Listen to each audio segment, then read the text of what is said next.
बिस्मिल्लाहिर्रहमानिर्रहीम। अस्सलाम वालेकुम नाज़रीन, आप देख रहे हैं जम्मू कश्मीर की खबरों का number 1 network Gulistan JK news network, और मैं हूं आपका मेज़बान तजम्मुल इस्लाम। मेरे साथ हैं वीडियो जर्नलिस्ट आबिद कादरी। आज के मुल्क भर और जम्मू कश्मीर की चंद अहम खबरों के साथ नाज़रीन, आज के इस ख़ास शुमारे में आप देख पाएंगे जो कि हफ्ते का आखिरी प्रोग्राम होगा मंडे टू फ्राइडे। उसके बाद सोमवार को दोबारा मुलाकात करेंगे। इसमें आज आप देख पाएंगे कि इंडियन एडमिनिस्ट्रेटिव सर्विसेज में अब जम्मू कश्मीर के जो अफसरान हैं उन्हें बैरून रियासत या ज़ेर इंतज़ाम इलाकों की ओर रवाना किया जाएगा, जिनकी मुकम्मल सर्विस तकरीबन 15 साल से ज़ायद हो। और नए IS काडर में जो जम्मू कश्मीर काडर के लिए अब चूँकि काडर ख़त्म हो गया और इसमें अब अमगुट काडर में, जिसमें आपको मिज़ोरम गोवा वगैरह शामिल है, और वहाँ पर अब आपको अपने फ़राइज़ अंजाम देने होंगे। क्या है सारा मामला, थोड़ी देर बाद। और इसके अलावा पार्लियामेंट का आज का बजट इजलास आज से शुरू हो गया, और बजट इजलास में क्या कुछ खास रहा इस पर मुकम्मल नज़र हमारी तरफ से रहेगी। इसके अलावा आज हम आपको ख़ास पेशकश में दिखाएंगे कि जम्मू कश्मीर में मौसम के बदलते मिजाज के बाद जो सूरत हाल है उसमें किस तरह से श्रीनगर म्यूनसिपल कॉरपोरेशन जो है वो मैन एंड मशीनरी के साथ 11,000 करोड़ रुपये का प्रोजेक्ट जो है वो मरकज़ की ओर रवाना किया गया है। ये सब जानने के लिए आप हमारे साथ रहिएगा। शुरुआत करते हैं जम्मू कश्मीर से अभी तक की सबसे बड़ी और अहम खबर के साथ।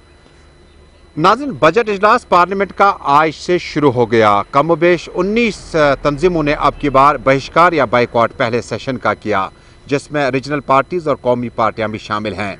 वजह यह है कि अब किसानों के जो मसाइल हल न होने के बाद प्राइम मिनिस्टर और बाकी लीडरान की जो सरद मोहरी है उसको लेकर रीजनल पार्टीज़ और कई एक नेशनल पार्टीज़ ने इस इजलास का बाइकआउट किया। ताहम इजलास के शुरू होने से कबल प्राइम मिनिस्टर यानी नरेंद्र मोदी ने आज साफ तौर पर कहा कि जो पार्लिमानी कैंडिडेट जीत कर आए हैं वो उन अपने अपने इलाकों के मसाइल उठाएं, वो इलाकाई मसाइल हों, पानी, बिजली, सड़क, सेहत के मामलात हो, उनको उठाने में दिलचस्पी जाहिर करें।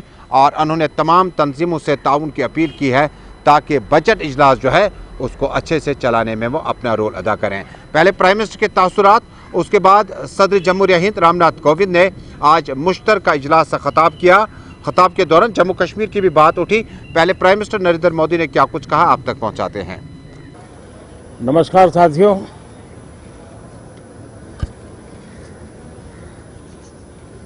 इस दशक का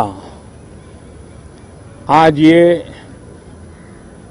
पहला सत्र प्रारंभ हो रहा है। भारत के उज्जवल भविष्य के लिए ये दशक बहुत ही महत्वपूर्ण है, और इसलिए प्रारंभ से ही आजादी के दीवानों ने जो सपने देखे थे, उन सपनों को, उन संकल्पों को तेज गति से सिद्ध करने का ये स्वर्णिम अवसर अब देश के पास आया है। इस दशक का भरपूर उपयोग हो, और इसलिए इस सत्र में इस पूरे दशक को ध्यान में रखते हुए चर्चाएं हो, सभी प्रकार के विचारों की प्रस्तुति हो, और उत्तम मंथन से उत्तम अमृत प्राप्त हो। ये देश की अपेक्षाएं हैं। मुझे विश्वास है कि जिस आशा और अपेक्षा के साथ देश के कोटि कोटि जनों ने हम सबको संसद में भेजा है, हम संसद के इस पवित्र स्थान का भरपूर उपयोग करते हुए लोकतंत्र की सभी मर्यादाओं का पालन करते हुए जन आकांक्षाओं की पूर्ति के लिए अपने योगदान में पीछे नहीं रहेंगे, ये मुझे पूरा विश्वास है। सभी सांसद इस सत्र को और अधिक उत्तम बनाएंगे, ये मेरा पूरा विश्वास है। ये बजट का भी सत्र है। वैसे शायद भारत के इतिहास में पहली बार हुआ कि 2020 में एक नहीं, हमें वित्त मंत्री जी को अलग अलग पैकेज के रूप में एक प्रकार से 4-5 मिनी बजट देने पड़े। यानी 2020 एक प्रकार से लगातार मिनी बजट का सिलसिला चलता रहा और इसलिए ये बजट भी उन 4-5 बजट की श्रृंखला में ही देखा जाएगा, ये मुझे पूरा विश्वास है। मैं फिर एक बार आज आदरणीय राष्ट्रपति जी के मार्गदर्शन में दो सदन के सभी सांसद मिलकर के उनके संदेश को आगे बढ़ाने के लिए प्रतिबद्ध हैं, प्रयासरत हैं। बहुत बहुत धन्यवाद।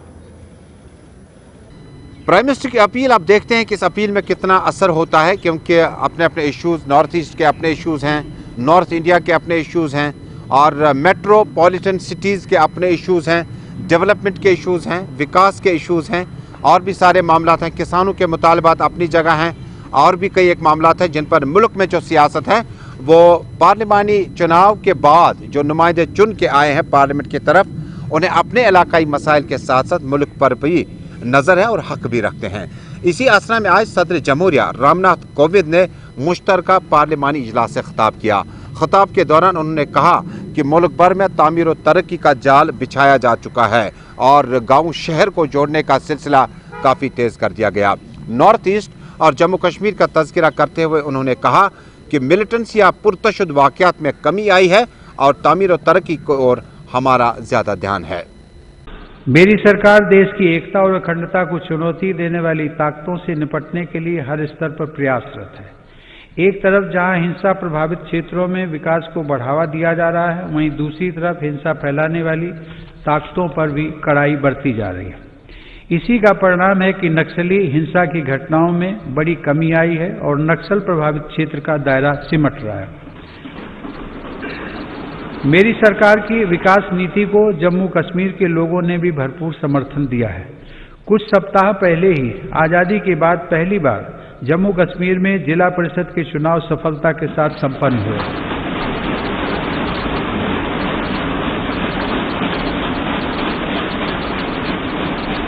बड़ी संख्या में मतदाताओं की भागीदारी ने दर्शाया है कि जम्मू कश्मीर को दरकिनार करते हुए शांति भंग करने की कोशिश की गई, लेकिन हमारे सुरक्षा बलों ने न केवल पूरी सजगता, शक्ति और हौसले के साथ इन षड्यंत्रों का मुंह तोड़ जवाब दिया, बल्कि सीमा पर यथास्थिति बदलने के सभी प्रयासों को भी नाकाम किया।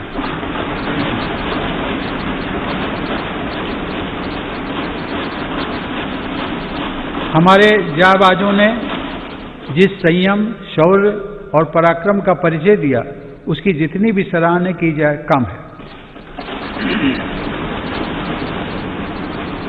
जून 2020 में हमारे 20 जवानों ने मातृभूमि की रक्षा के लिए गलवान घाटी में अपना सर्वोच्च बलिदान भी दिया।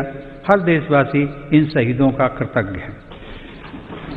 मेरी सरकार देश के हितों की रक्षा के लिए पूरी तरह कटिबद्ध है और सतर्क भी है। LAC पर भारत की संप्रभुता की रक्षा के लिए अतिरिक्त सैन्य बलों की तैनाती भी की गई है। माननीय सदस्यगण, हमारे स्वाधीनता संग्राम के दौरान देशभक्ति के अमर गीतों की रचना करने वाले मलयालम के श्रेष्ठ कवि वल्लथोल ने कहा है, भारतम ऐन्ना पेरुकेट्टाल अभिमाना पूरिदम आगनम अंतरंगम। अर्थात जब भी आप भारत का नाम सुने, आपका हृदय गर्व से भर जाना चाहिए।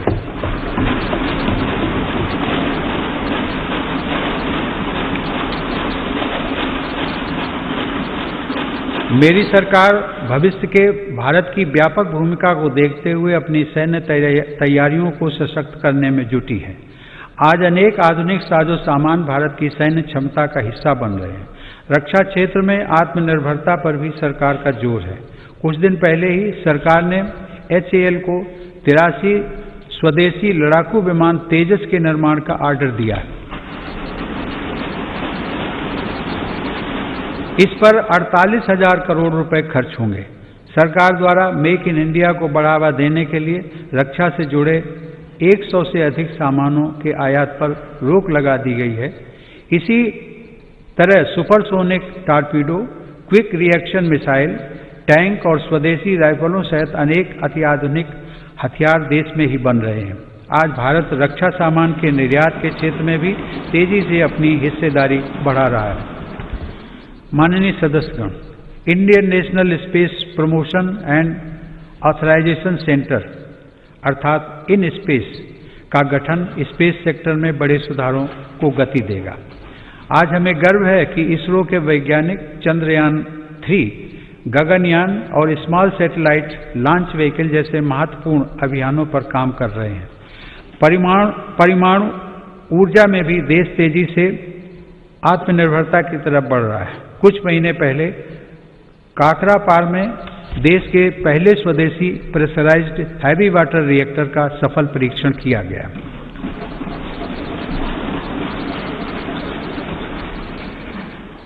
माननीय सदस्यगण, विकास के साथ ही पर्यावरण सुरक्षा भी मेरी सरकार की सर्वोच्च प्राथमिकताओं में से एक है। इसी संकल्प को लेकर भारत जीडीपी की इमिशंस इंटेंसिटी को वर्ष 2005 की तुलना में 2030 तक 33 से 35% तक कम करने के लक्ष्य पर काम कर रहा है। पेरिस समझौते को लागू करने में भारत दुनिया के अग्रणी देशों में शामिल है। हाल ही में कच्छ के रेगिस्तान में दुनिया का सबसे बड़ा हाइब्रिड रिन्यूएबल एनर्जी पार्क बनाने का काम शुरू हुआ है। पिछले 6 वर्षों में भारत की नवीकरणीय ऊर्जा क्षमता में 2.5 गुना वृद्धि हुई है, जबकि सौर ऊर्जा क्षमता 13 गुना बढ़ी है। आज देश में कुल ऊर्जा उत्पादन क्षमता का लगभग 1/4 हिस्सा नवीकरणीय स्रोतों पर आधारित है। माननीय सदस्यगण, भारत अपनी वैश्विक जिम्मेदारियों को इस कोरोना काल में भी जिस गंभीरता से निभा रहा है, उसे आज दुनिया देख रही है।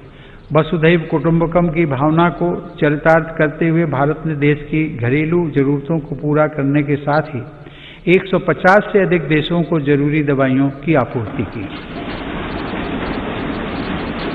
भारत वैश्विक स्तर पर वैक्सीन की उपलब्धता को सुनिश्चित करवाने के लिए प्रतिबद्ध है। यह देश का गौरव बढ़ाने वाली बात है कि वंदे भारत मिशन, जो दुनिया में इस प्रकार का सबसे बड़ा अभियान है, उसकी सराहना हो रही है। भारत ने दुनिया के सभी हिस्सों से लगभग 50 लाख भारतीयों को स्वदेश वापस लाने के साथ ही 1 लाख से अधिक विदेशी नागरिकों को भी उनके अपने देशों तक पहुंचाया है। कोविड-19 की बाधाओं के बावजूद भारत ने सभी साथी देशों से अपने संपर्कों और संबंधों को और मजबूत बनाया है। इस दौरान बड़ी संख्या में शिखर सम्मेलन, बहुपक्षीय कार्यक्रम और आधिकारिक बैठकों के जरिए अंतर्राष्ट्रीय सहयोग को भारत ने आगे बढ़ाया है। भारत ने ऐतिहासिक वैश्विक समर्थन हासिल करके इस वर्ष 8वीं बार एक अस्थायी सदस्य के रूप में सुरक्षा परिषद में प्रवेश भी किया है। रामनाथ कोविंद सदर जमहूरिया खिताब कर रहे थे मुश्तरका इजलास से। इधर नेशनल कॉन्फ्रेंस के तीनों मेंबरान parliament Mohammad Akbar Lone, doctor Farooq Abdullah, retired justice Hasan Masoodi जो हैं, उनमें से मोहम्मद अकबर लोन दिल्ली पहुंच गए हैं और डॉक्टर फारूक अब्दुल्ला और रिटायर्ड जस्टिस हसन मसूदी अभी तक पार्लियामेंट सेशन में शामिल होने के लिए पहुंचे ही नहीं है। एक तरफ जहां आपको याद होगा कि 4 अगस्त 2019 को पार्लियामेंट मेंबरान ने और डॉक्टर फारूक अब्दुल्ला ने श्रीनगर में प्रेस कॉन्फ्रेंस की थी और डिटेंशन ख़त्म होने के बाद अली मोहम्मद सागर, अब्दुल रहीम राथर, मोहम्मद शफी उडी और दीगर लीडरान की मौजूदगी में ऐलान किया था कि अब आप देखिए हम पार्लियामेंट में ये मामला ज़ोर शोर से उठाएंगे, हम मसले और मसाइल का हल ढूंढने की कोशिश करेंगे। लेकिन पहले पार्लियामेंट सेशन में डॉक्टर फारूक अब्दुल्ला ने हालांकि पार्लियामेंट के अंदर एहतजाज किया और उसके बाद उन्होंने बाहर आकर कहा कि 4G की डिमांड, जम्मू कश्मीर की बदलती तस्वीर नामंजूर है। लेकिन इस सेशन में जाने का मतलब है बजट इजलास है और जम्मू कश्मीर के मामले के मुतल्लिक भी आप बातचीत कर सकते हैं। अब तमाम नज़रें, क्योंकि बीजेपी की जो मेंबर पार्लियामेंट है, चाहे वो राज्यसभा हो या लोकसभा हो, उनकी आवाज़ अपनी जगह है, उनके मामलात और उनके जो ख्यालात है वो अपनी जगह है। लेकिन नेशनल कॉन्फ्रेंस चूँकि पीपल्स अलायंस ग्रुप का डिक्लेरेशन की बानी मेंबर है, इसलिए नेशनल कॉन्फ्रेंस अब जम्मू कश्मीर की बदलती तस्वीर 4 अगस्त 2019 की तारीख के साथ फैसले के बाद अवाम में क्या कुछ पाया जाता है, देखने वाली बात होगी। सीनियर अब्दुल्ला के साथ साथ हसन मसूदी और मोहम्मद अकबर लोन जम्मू कश्मीर के मसाइल और 4G की डिमांड लगातार बढ़ रही है। और जिस वक्त अपनी पार्टी के सरबरा अल्ताफ बुखारी ने मुलाकात की प्राइम मिनिस्टर से कुछ दिन पहले, तो उन्होंने कई एक डिमांड्स रखी थी, कई एक मेमोरेंडम भी पेश किया था। अब देखने वाली बात होगी कि बजट इजलास में नेशनल कॉन्फ्रेंस के उम्मीदवार किस तरह से ज़ोर शोर से जम्मू कश्मीर और बाकी मामलात किस तरह से उठाते हैं। आप देख रहे हैं ग्राउंड रिपोर्ट अपने मेज़बान तजम्मुल इस्लाम के साथ। घर का बंटवारा होता है तो घर के बंटवारे के लिए तरीका है ना, सब फरीकों को बिठा के बंटवारा किया जाता है ना। ऐसे थोड़ा ही बंटवारा होगा कि जो हमारे ज्वेल्स हैं क्राउन में उनको बेचा जाएगा। तो बाकी मेरे साथी तमाशागीर बन गए हैं, मुझे पता नहीं है बाकी लोगों को क्या। लेकिन डिसीजन तो वहां से ये सब डिसीजन जहां से भी हो, ये कोई कॉन्स्टिट्यूशन के बाहर की बात तो नहीं ना है। किसने बात उठाए? मैंने तो मीडिया की बात भी नहीं देखी। इस पे तो नहीं पकड़ के ले जाएंगे।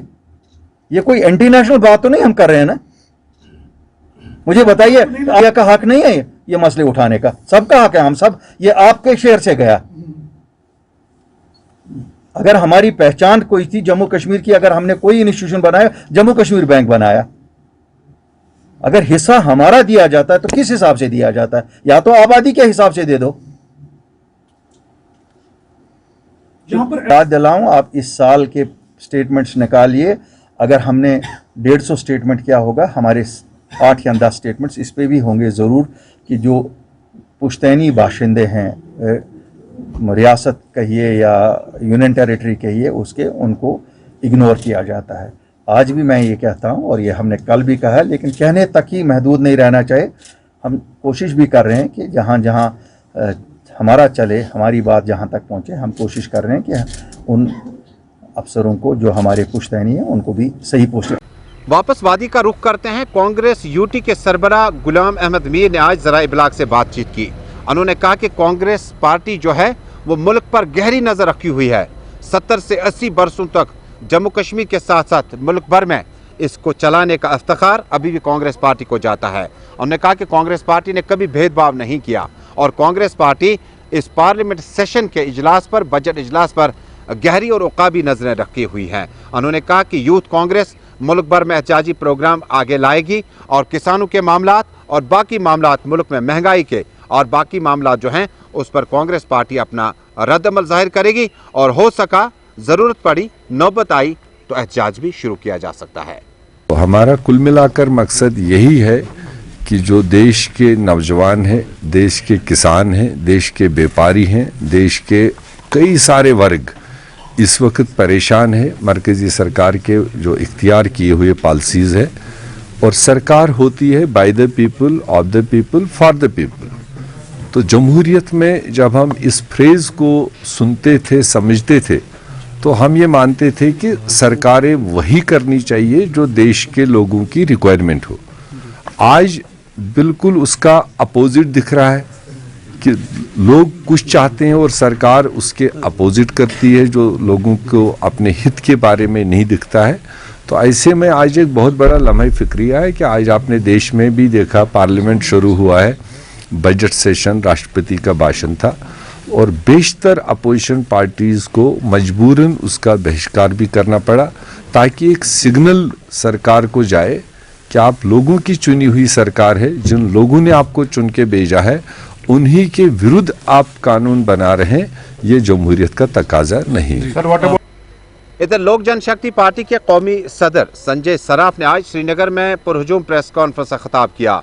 सराफ ने कहा, मरकजी स्कीमों का इतलाक जम्मू कश्मीर में आम लोगों को नहीं मिल रहा है। उन्होंने कहा कि जो रिकॉर्ड 2014 का है अभी तक उसमें तब्दीली नहीं लाई गई। उन्होंने कहा कि बीपीएल कैटेगरी में जो लोग रखे गए हैं वो उस कैटेगरी में नहीं आते हैं। उन्होंने फौरी तौर पर एजेंसीज की मुदाखलत अपील की है। उन्होंने कहा कि जम्मू कश्मीर में रिवायती पार्टियों ने अपने मनपसंद तरीके से मंसूबे बनाए, अपने मनपसंद तरीके से सड़कें, पुल और बाकी चीज़ें तामीर किए। हालांकि इसमें इज्तिमाई तौर पर अवाम को उतना ज़्यादा फ़ायदा नहीं मिला। उन्होंने कहा कि मरकज़ी स्कीमों का इतलाक जम्मू कश्मीर के आम नागरिक या बाशिंदे को मिलना चाहे। अगर ऐसा नहीं होता तो क्या फ़ायदा है ऐसी स्कीमों का। नाज़रीन, जम्मू कश्मीर यूटी सरकार यानी ज़ेर इंतज़ाम, भारत के ज़ेर इंतज़ाम की सरकार ने यह फैसला किया कि अब कॉलेज जो है प्रोटोकॉल गाइडलाइंस के साथ खोले जा सकते हैं। इधर पट्टन में डिमांड बढ़ गई और सिविल सोसाइटी और मकामी लोगों ने अपील की है कि अगर आप कोचिंग सेंटर्स में चलने और पढ़ाने की इजाज़त देते हैं तो भले स्कूल में ऐसा क्या कुछ है। एक स्कूल का रोल जो है वो 500-800 के आसपास होता है, एक कोचिंग सेंटर का रोल उससे बहुत ज़्यादा होता है और दूर दराज इलाकों से लोग शहर की तरफ आ जाते हैं, उसके बाद कोचिंग सेंटर शुरू किया जाता है। हम कस्बों की बात करते हैं, कस्बा पटन का हो, बारामूला का हो, शोपियान का हो या गांदरबल का हो, जब इन इलाकों में कोचिंग सेंटर चलाने की इजाज़त है तो भले स्कूलों को बंद क्यों रखा गया है। उन्होंने फौरी मुदाखलत की अपील की है महकमा तालीम के एडवाइज़र और सीनियर अफसरान से कि जम्मू कश्मीर में फौरी तौर पर ख़ासकर कश्मीर में स्कूलों को खोलने की इजाज़त मिलनी चाहिए। जी हम यहाँ पर आए लेकिन यहाँ पर थोड़ा लेट ही स्टार्ट हुआ ट्यूशन। बाकी यहाँ पे जो अरेंजमेंट्स है बहुत ज़्यादा अच्छा है, टीचर्स भी टाइम पर क्लास में आते हैं, पढ़ाते भी बहुत ज़्यादा अच्छे है, समझ भी हमें बहुत ज़्यादा अच्छे से आता है। यहाँ पर बुखारी भी है, सब फैसिलिटीज़ है यहाँ पर, बस लेकिन स्टार्ट थोड़ा लेट हुआ। अब हम गवर्नमेंट को अपील करते हैं कि हमारे स्कूल भी जल्दी खुले, ओपन हो जाए, क्योंकि हमारे जो इनकम्प्लीट हो रहा है वो सिलेबस वो हमें कंप्लीट हो जाए, बस यही। नाज़रीन, श्रीनगर म्यूनिसिपल कॉरपोरेशन के मेयर, डिप्टी मेयर, कमिश्नर्स की माने तो जम्मू कश्मीर में अगला निशाना जो है वो 11,000 करोड़ रुपए का प्रोजेक्ट तैयार करके मरकज़ को रवाना करना है। जम्मू कश्मीर को और ख़ासकर शहरी श्रीनगर को नाकस ड्रेनेज सिस्टम की वजह से और ये इंजीनियरिंग समझ से बाहर है जो कि 20-30 साल से इसमें कोई अपग्रेड नहीं किया गया है। अब डिप्टी मेयर परवेज़ कादरी की माने तो आज श्रीनगर में ज़रा इब्लाग से बातचीत करते हुए उन्होंने कहा कि श्रीनगर शहर के लिए ड्रेनेज सिस्टम को बेहतर करने के लिए और बर्फ़ हटाने से कबल हमारा ड्रेनेज सिस्टम बेहतर है तो इस चैलेंज को निपटाया जा सकता है। उन्होंने कहा कि हमने मरकज़ को लिखा और एक बजट तैयार करके, प्रपोजल और प्रोग्राम तैयार करके हमने 11,000 करोड़ रुपया श्रीनगर को ड्रेनेज सिस्टम बेहतर करने के लिए एक प्लान के तौर पर भेजा है। देखने वाली बात होगी कि इस प्रपोजल को मरकज़ या अर्बन डेवलपमेंट यूनियन मिनिस्ट्री किस तरह से लेती है। शौर्य आफाक गुलमर्ग से हमारे साथी अशफाक अहमद ने इत्तला दी है कि इलाके में अब एक मकामी होटल के नज़दीक इग्लो तैयार किया गया। दरअसल 20 दिनों पर मुहित 20 कारीगरों की मदद से अब ये इग्लो जो है ये 15 दिनों तक इसी सूरत में रहेगा। इससे पहले भी गुलमर्ग और आसपास में स्नो स्कल्पचर कैंप्स भी बनाए गए और ये काफ़ी टाइम से बर्फ़ पर मूर्तियां बनाने का सफ़र काफ़ी तेज़ हो गया। हालांकि 2008, 2012, 2014 में भी इस तरह की कोशिशें की गई। मकामी होटलियर की माने कि इस तरह का इग्लो तैयार करके हमने सयाहों को अपनी तरफ माइल करना है। ज़्यादा से ज़्यादा सयाह जिनका ताल्लुक यूरोप से हो या मुल्क की मुख्तलिफ और बड़ी अहम रियासतों से हो, ताकि गुलमर्ग, पहलगाम और बाकी इलाकों का रुख ज़्यादा से ज़्यादा सयाह कर पाएँ। दिल्ली से हम आए हैं और हम यहाँ अक्सर आते रहते हैं, साल में 3-4 बार हम आते हैं, तो लेकिन सब वही पुरानी चीज़ें थी, तो इस बार हम कुछ नया ढूंढ रहे थे। तो गूगल पे हमने सर्च किया तो ये इग्लू वहाँ पर आया, तो हम सिर्फ इसी को देखने ही आए हैं इनफैक्ट, नहीं तो हमारा आने का कोई प्रोग्राम नहीं था, लेकिन हमें लगा कि ये कुछ नायाब चीज़ है जो बनाई गई है, तो आके बड़ा अच्छा सा फील हो रहा है। ठंड भी नहीं जैसे लगता था कि बर्फ़ में ठंड होती है, लेकिन बहुत ही अच्छा अरेंजमेंट है यहाँ पे और मैं चाहूँगा लोग यहाँ आए और आके इसको एंजॉय करें और देखें, महसूस करें। ऐसी चीज़ पूरे हिंदुस्तान में अभी तक नहीं है कहीं पे भी, तो पहली बार यहाँ पर कश्मीर में देखने को मिली है। और अब नाज़रीन सरहदों का रुख करते हैं, सरहदों में पुंछ लिए चलते हैं आपको अपने साथी जमशेद मलिक के पास, जिनकी खबर है कि पुंछ के आसपास के इलाके में शाहपुर सेक्टर में और रात भर गोलाबारी चलती रही, जिससे मकामी लोग जो हैं काफ़ी कोफत में पड़ गए हैं। मकामी लोगों ने कहा कि गोला बारूद की आवाज़ें इतनी देर तक चलती रही जिससे पूरा इलाका लर्ज उठा। और नाज़रीन आखिर पे खेलकूद से मुतल्लिक ये खबर कि अब पाकिस्तान की सरजमीन पर साउथ अफ्रीका का टूर शुरू हो चुका और पहले टेस्ट में ही पाकिस्तानी क्रिकेट टीम ने कामयाबी हासिल की। इसलिए ये खबर इंतहाई अहम है कि 2009 में अपना टेस्ट डेब्यू करने वाले फवाद आलम ने अपनी तीसरी सेंचुरी लगाई। 2009 से 2021 तक तकरीबन 12 साल का वक्फा है और इतनी तवील जदोजहद के बाद फवाद आलम ने अपनी जदोजहद अधूरी नहीं छोड़ी। सिलेक्टर्स ने उनकी जगह असद शफीक और हारिस सोहेल को ज़्यादा मौका फराहम किया, लेकिन फवाद आलम ने यह साबित कर दिया कि उनका स्टैंस भले ही स्टाइलिश ना हो, लेकिन चंद्रपाल जिन्होंने टेस्ट क्रिकेट में 11,000 से ज़ायद रन बनाए वेस्ट इंडीज़ के लिए, उनका स्टैंस भी क्रिकेट के नुक्ते नज़र से थोड़ा मुख्तलिफ था। सचिन तेंदुलकर, सईद अनवर और सौरव गांगुली के बाद विराट कोहली और उसके बाद बाबर आजम का स्टांस सबसे बेहतर माना जाता है। लेकिन फवाद आलम ने तीसरी सेंचुरी लगाकर यह साबित कर दिया कि अगर आप में सब्र है तो आप किसी भी चीज़ का मुकाबला कर सकते हैं। पाकिस्तानी क्रिकेट टीम की इस जीत के लिए न सिर्फ फवाद आलम बल्कि नए उभरते बॉलर शाहीन आफरीदी ने बेहतरीन बॉलिंग का मुजाहरा किया। कप्तान रिजवान अहमद जो कि विकेटों के पीछे उन्होंने ज़बरदस्त कैचिंग की और अपनी बैटिंग से भी सबको मुतासिर किया। डेन टिकॉक जो कि साउथ अफ्रीका के कप्तान हैं, उन्होंने अपनी कप्तानी से ज़्यादा खिलाड़ियों को माइल नहीं किया। हालांकि उनका कप्तानी में ज़्यादा अहम रोल नहीं बनता था, लेकिन फिर भी साउथ अफ्रीका ने उन पर ही भरोसा किया। पाकिस्तान में क्रिकेट की वापसी हुई और उम्मीद की जाती है कि बाकी ममालिक भी साउथ अफ्रीका के बाद उस सरजमीन का रुख करें जहां पर काफ़ी साल पहले श्रीलंका की क्रिकेट टीम पर हमले के बाद क्रिकेट की सरगर्मियां तकरीबन ख़त्म हो गई थी। तो नाजरीन, मौसम से मुतल्लिक़ ये खबर 3 और 4 फरवरी को बर्फबारी हल्की हो सकती है, दरमियानी दर्जे की हो सकती है, लेकिन पूरा दिन सूरज जो है बादलों की ओट में रहेगा। बहुत कम बार सूरज जो है ये बाहर निकलेगा। यह हम नहीं, महकमे मौसमियात की इतलात है। आइंदा 24 घंटों के दौरान मौसम में कोई तब्दीली नहीं होगी, बल्कि बादल छाए रहेंगे। तो दीजिए मैं अपने मेज़बान और न्यूज़ एडिटर तजम्मुल इस्लाम को इजाज़त।